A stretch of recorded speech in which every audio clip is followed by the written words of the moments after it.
Bahan-bahan yang digunakan bagi menghasilkan alat ini ialah yang pertama, bateri, yang kedua, pinggan logam, yang ketiga, bekas, yang keempat, panel solar, yang kelima, kipas, yang keenam, skru besi dan akhir sekali ialah pengecas.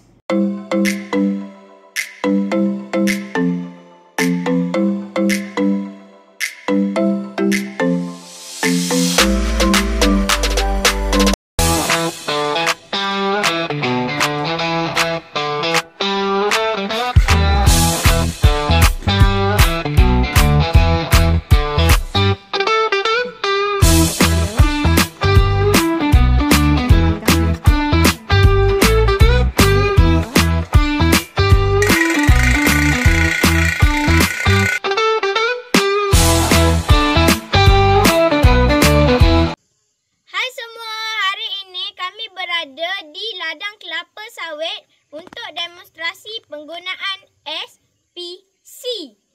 Jom! Kawan-kawan, SPC ini sangat mudah digunakan. Hanya menekan C sahaja.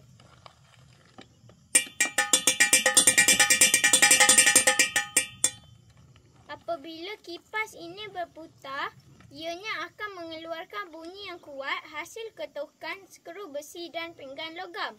Bunyi yang kuat akan menakutkan haiwan yang mahu mendekati hasil tanaman.